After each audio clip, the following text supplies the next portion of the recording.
Some people wait a lifetime for love to find them, while others don't realize they have already become someone's greatest fear of losing. Maya Brooks never imagined that agreeing to one blind date would bring Manhattan's most powerful man to a complete stop. The restaurant shimmered beneath warm amber lights, crystal glasses catching the reflections of quiet conversations, and soft jazz drifting through the air.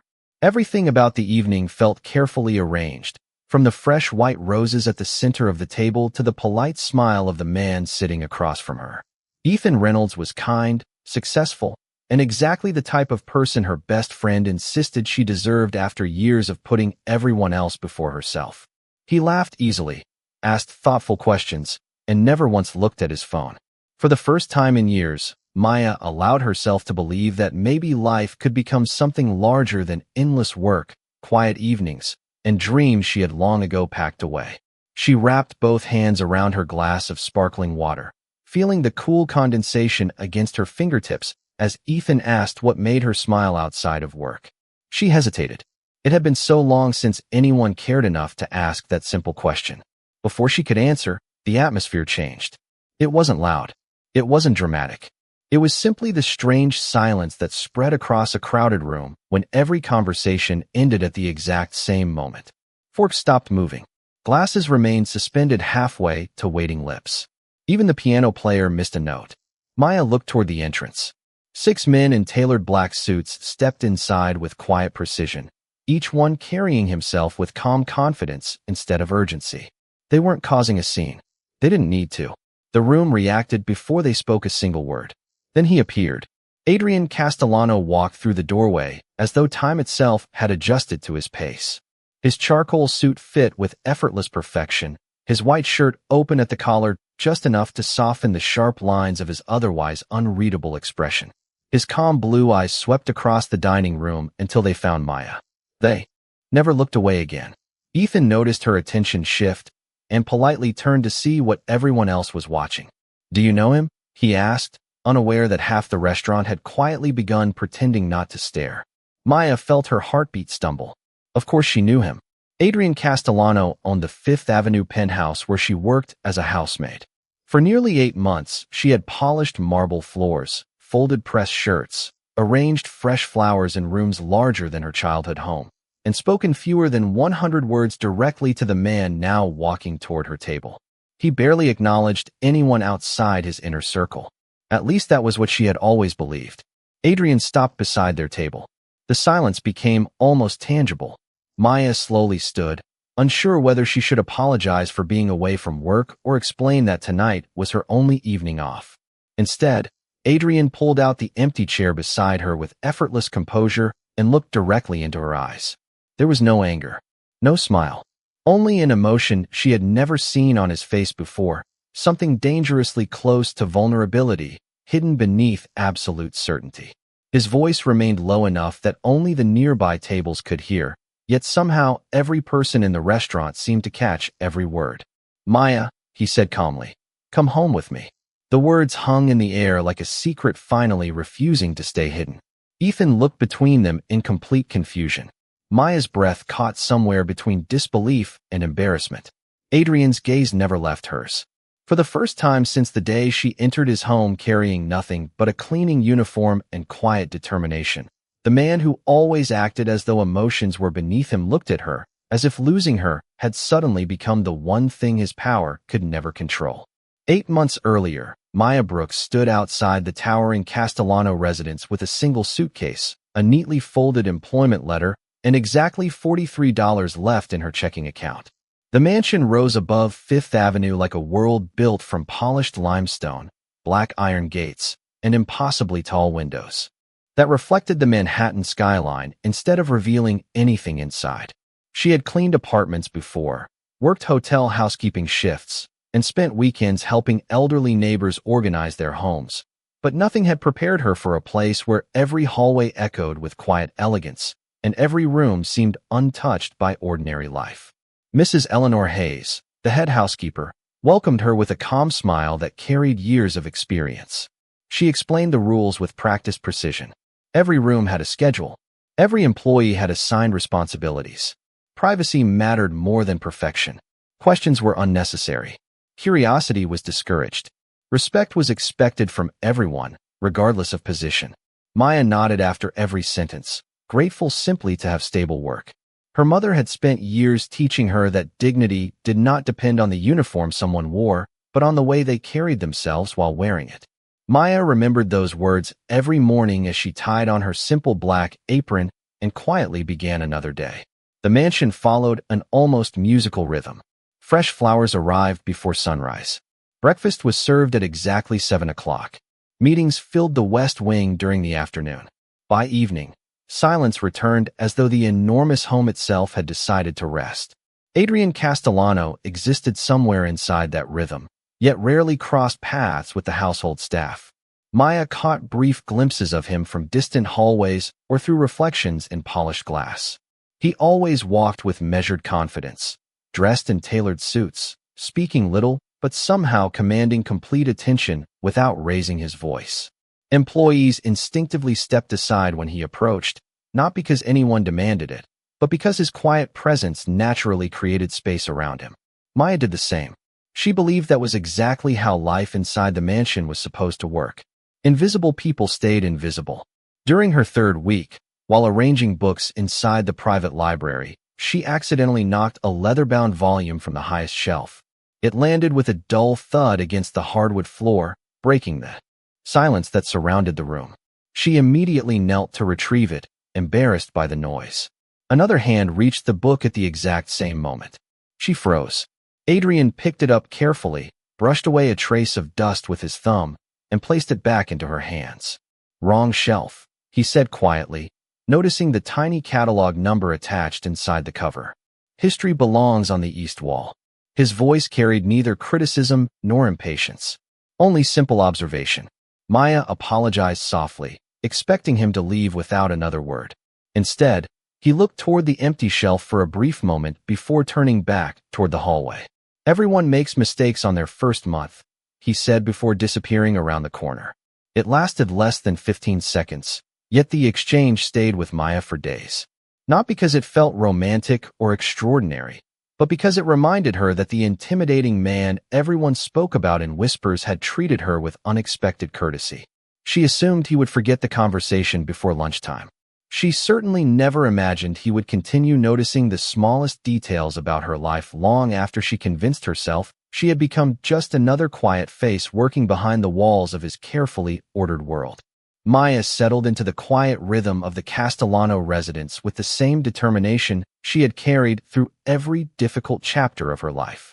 She arrived before sunrise, tied back her natural curls, reviewed her cleaning schedule, and moved through the enormous mansion with careful precision.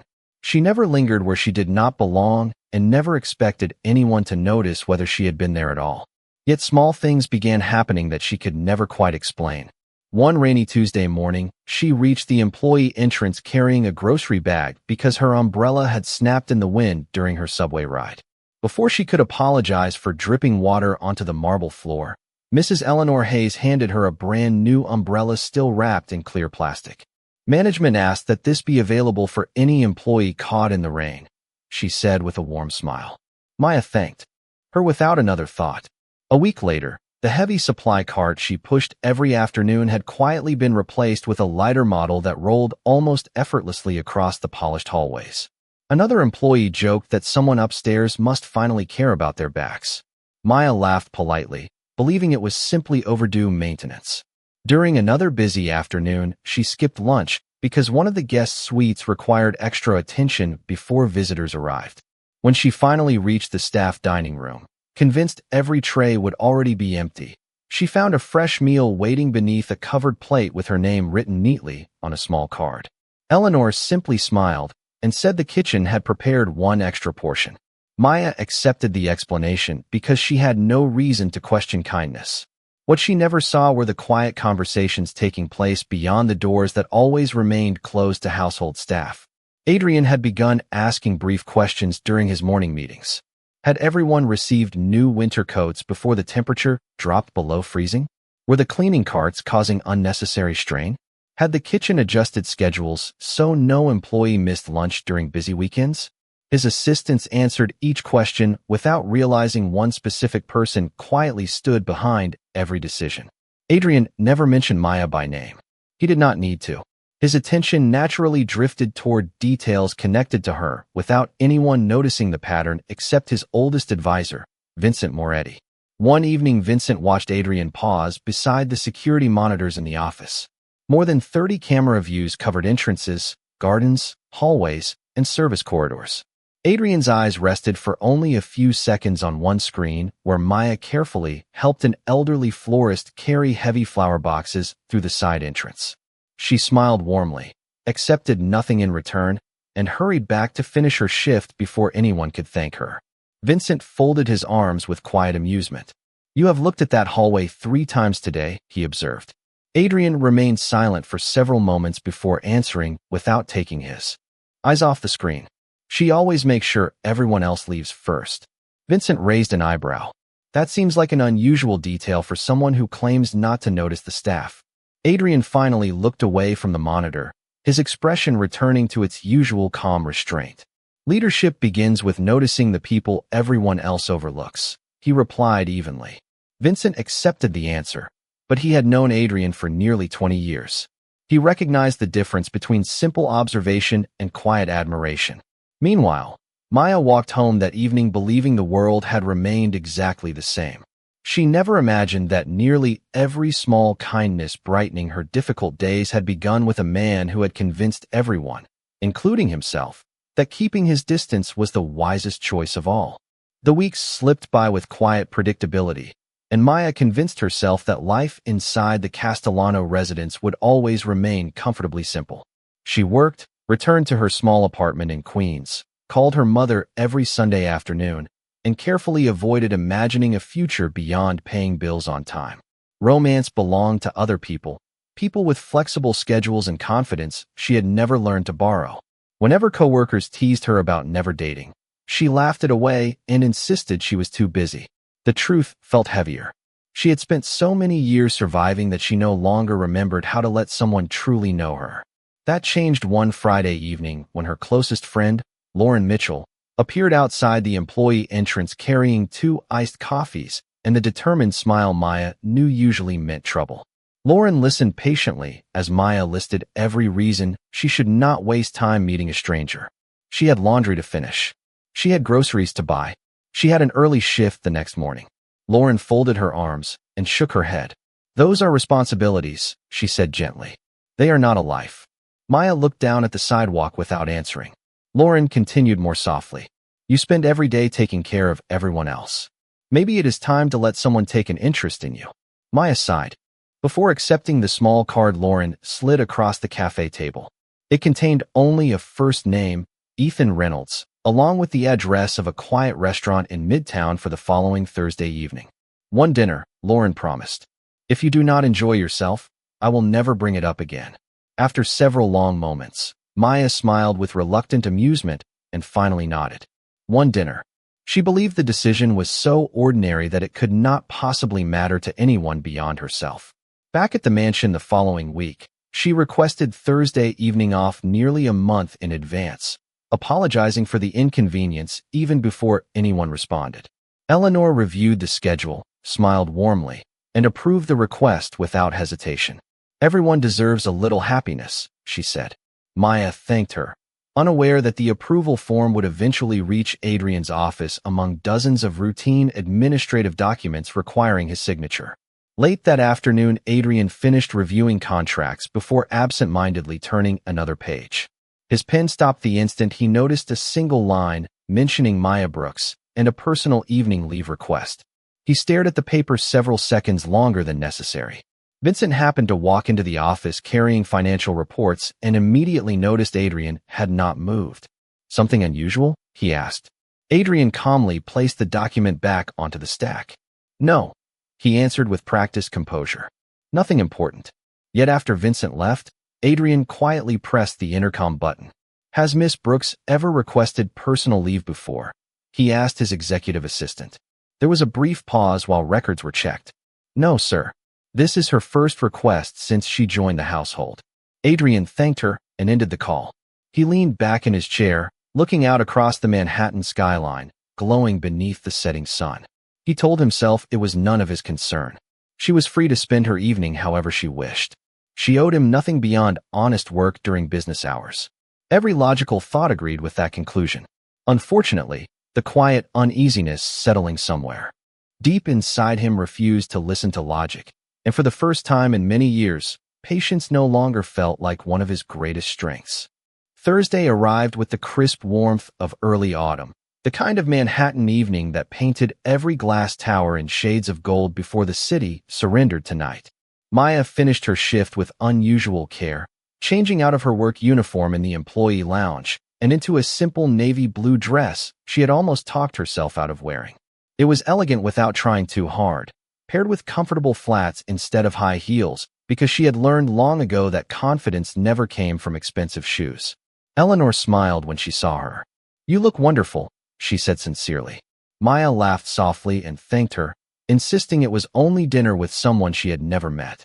She walked through the front gates feeling both nervous and strangely hopeful, completely unaware that two different worlds were about to collide.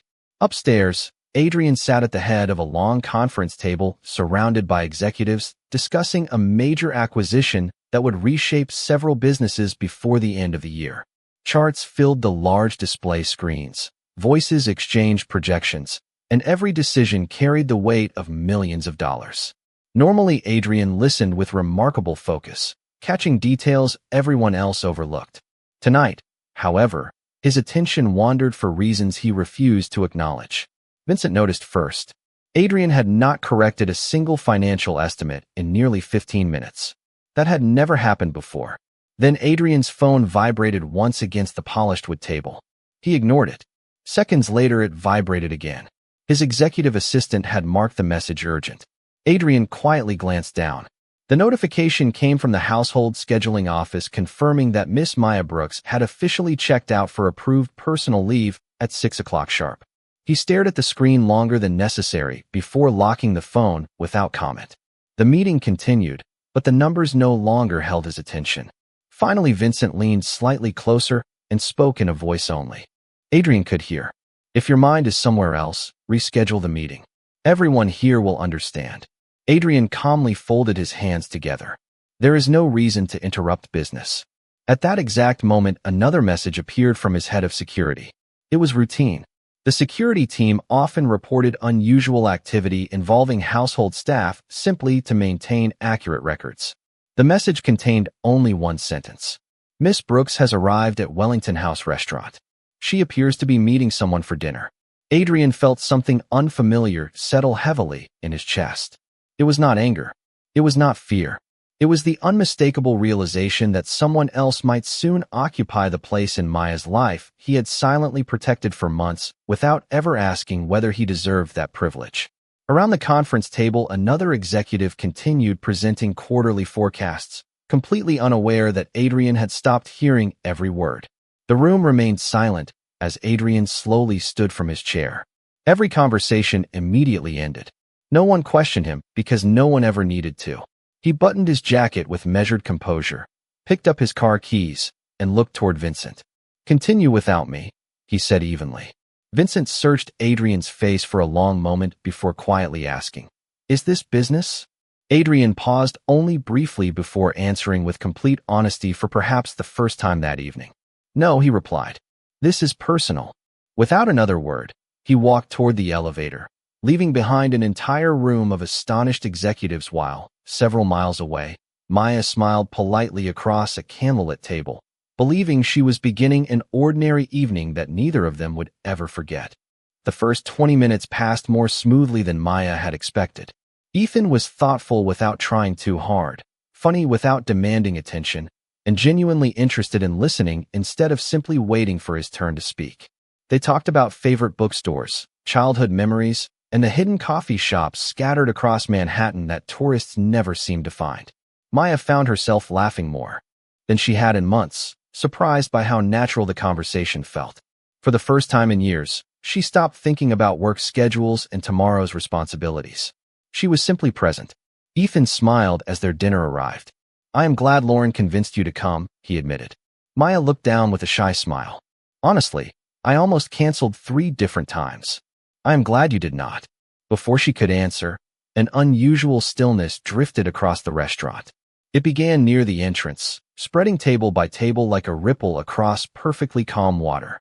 Conversations faded. Servers slowed their steps. Several guests instinctively turned toward the front doors without understanding why. Maya recognized the feeling before she even looked up. It was the same quiet shift that always followed Adrian wherever he went.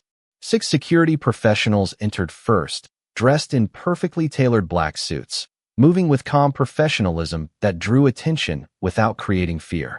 They respectfully stepped aside as Adrian Castellano walked into the dining room. He wore the same charcoal suit from his meeting, though the long evening had loosened the formality around him. His expression remained composed, yet there was something different in his eyes tonight. They searched only once before finding exactly who they had come for. Maya felt her heartbeat quicken. Ethan followed her gaze and politely stood as Adrian approached their table. "Good evening," Ethan said with courteous confidence, extending his hand. Adrian acknowledged the gesture with a brief nod, but never reached for the handshake. His attention remained entirely on Maya. She slowly rose from her chair, confused and increasingly self-conscious as nearby diners discreetly watched the unexpected encounter. "Mr. Castellano," she said quietly, "is everything all right at the house?" Adrian stopped beside her chair. For several long seconds, he simply looked at her, as though silently measuring every thought he had spent months refusing to admit. Then his eyes shifted briefly toward Ethan before returning to Maya. His voice remained calm, controlled, and remarkably gentle. "Thank you," he said to Ethan with quiet sincerity. "You have been keeping my seat warm." Ethan blinked, unsure he had heard correctly. Maya looked equally stunned. Adrian reached for the back of the empty chair beside her and slowly pushed it in beneath the table. The simple gesture somehow carried more weight than any dramatic display ever could. Then he looked directly into Maya's eyes. "Come home with me." The words landed softly, yet the entire restaurant seemed to hear them. Maya searched his face for some explanation, convinced she had misunderstood. "Home," she whispered. Adrian gave the smallest nod. "Where you belong is a decision only you can make," he said quietly.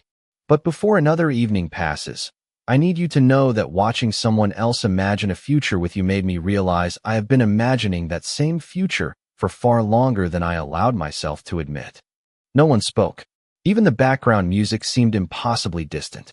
Maya could only stare at the man she had believed barely noticed her, while the carefully built walls around Adrian's heart finally stood exposed before everyone in the room. The silence lingered so long that Maya became aware of every tiny sound around her. The soft hum of the dining room lights, the distant clink of silverware from the kitchen, even the quiet rhythm of her own breathing. She searched Adrian's face for some sign that this was a misunderstanding, perhaps an urgent matter involving the mansion, but there was nothing except complete sincerity. That unsettled her more than anything else.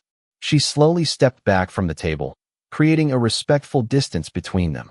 "You cannot do this," she said, her voice calm despite the storm building inside her. Adrian remained still. "Cannot do what?" he asked quietly. "Walk into my evening after months of barely speaking to me and expect me to understand what is happening." Her words carried no anger, only hurt that had quietly accumulated without her ever realizing it. Ethan, sensing that something deeply personal was unfolding, stood from his chair with remarkable grace. "I think the two of you need a moment," he said gently. He looked at Maya with a reassuring smile. "Thank you for sharing dinner with me. Whatever happens next, I hope it brings you happiness." Maya looked at him with genuine gratitude. "I am so sorry." Ethan simply nodded before stepping away, leaving the restaurant with a dignity that made Maya respect him even more. When the doors closed behind him, she turned back toward Adrian. "Who gave you the right to interrupt my life like this?" she asked softly. "You are my employer. Nothing more. I spent 8 months believing I was invisible to you." Adrian lowered his eyes for the first time that evening. "You were never invisible." Maya shook her head. "Then why did you never tell me? Why did you never speak to me? Every day, I wondered whether I had cleaned the rooms well enough, whether I had made a mistake, whether you even knew my name." Adrian drew a slow breath, the confidence that usually defined him replaced by uncommon honesty. "Because I convinced myself that keeping my distance was the only honorable choice." You deserve the freedom to build your own future without feeling pressured by the man who signed your paycheck. Maya studied him carefully. Then why now? His answer came almost immediately. Because tonight, I watched another man smile at you the way I have wanted to for months, and I realized that silence was no longer protecting you. It was only protecting me from hearing the answer I feared. Maya felt her heartbeat soften, but she refused to let emotion replace reason. Do you understand how unfair this is? She asked. You had months to say something. I had one evening to believe someone else might finally see me. Adrian nodded without hesitation. You are right. It was unfair. The admission surprised her. He did not defend himself. He did not hide behind authority or pride. Instead, he continued quietly. I made the mistake of believing that respect meant saying nothing. I understand now that respect also requires honesty. Maya looked toward the restaurant windows where the city lights shimmered against the glass like thousands of distant stars. The man standing before her no longer looked untouchable. He looked uncertain, almost vulnerable, carrying the weight of words he should have spoken. Long ago, for the first time since she met Adrian Castellano, Maya realized that beneath the tailored suits, quiet confidence, and carefully controlled composure stood a man who had been just as afraid of rejection as anyone else. Adrian glanced around the restaurant before quietly asking, Would you walk with me for 5 minutes? If, after that, you never want to see me outside of work again, I will accept your decision without another word. Maya hesitated before nodding. They stepped outside into the cool Manhattan evening, where the sounds of traffic blended with the distant melody of a street musician playing an old jazz standard. The city continued moving as though nothing extraordinary had happened, yet everything between them had already changed. They walked side by side without speaking until they reached a small park overlooking the glowing skyline. Finally, Adrian broke the silence. There is something you deserve to know. Maya folded her arms gently against the evening breeze and waited. 3 months ago, he began, I found a resignation letter on my desk. Her eyes widened. She remembered that letter. After her landlord had announced another rent increase, she had convinced herself she needed a second full-time job instead of continuing at the mansion. She had written the resignation late one night, then submitted it the following morning. I never received a response, she said quietly. Adrian nodded. Because I asked Eleanor to tell you we needed more time before accepting it. Maya looked at him in disbelief. You stopped it? Yes. Why? Adrian looked toward the lights reflecting across the river before answering. At first I told myself it was because you were an excellent employee. That replacing you would be difficult. It sounded practical, responsible, safe. He smiled faintly at his own excuse. The truth was much simpler. I was not ready to imagine that house without you in it. Maya felt a quiet ache settle inside her chest. Memories she had dismissed as coincidence suddenly returned with startling clarity. The lighter cleaning cart, the umbrella waiting on a rainy morning, the meals that somehow never ran out before she reached the staff dining room, the flexible schedule when her mother had been ill. Those things, she whispered, were they because of you? Adrian met her eyes without hesitation. Not because I wanted you to owe me anything. Because caring quietly felt easier than risking the possibility that you might not feel the same. Maya stood speechless. For months, she had believed fortune had simply smiled upon her at unexpected moments. She had never imagined that someone had been paying attention to details she barely noticed herself. You should have trusted me with the truth, she said softly. Adrian nodded. I know. I spent so much time trying to protect your freedom that I forgot honesty is also a form of respect. Maya looked down at her hands before smiling sadly. Do you know what I believed all these months? He gently shook his head. I believed I was just another employee passing through your world. Someone you would forget the moment I walked out the front gate. Adrian answered without waiting even a second. Maya, you became the reason I noticed my own home differently. Every room felt warmer after you entered it. Every morning, I looked for signs that you had already been there. I never forgot you for a single day. The evening breeze carried the scent of autumn leaves through the quiet park as Maya realized that the greatest misunderstanding between them had never been about status or circumstance. It had been two people standing only a few feet apart for months, each believing the other could never possibly feel the same. For a long moment, neither of them spoke. The city lights reflected across the river like scattered stars, and the cool night air carried the quiet certainty that some moments divided a life into everything before and everything after. Adrian slowly reached into the inside pocket of his jacket and removed a neatly folded envelope. He handed it to Maya without saying a word. She opened it carefully and immediately recognized her own handwriting. It was the resignation letter she had written months earlier, every crease exactly as she remembered. She looked up at him in surprise. "You kept it?" Adrian gave a small nod. "It reminded me every day. That silence has consequences." Maya gently folded the letter again before handing it back. "You can throw it away now," she said softly.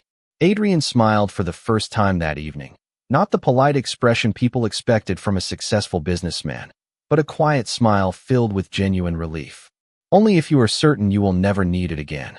Maya looked at the familiar skyline stretching across Manhattan before answering. "I do not know what tomorrow looks like." She paused with thoughtful honesty.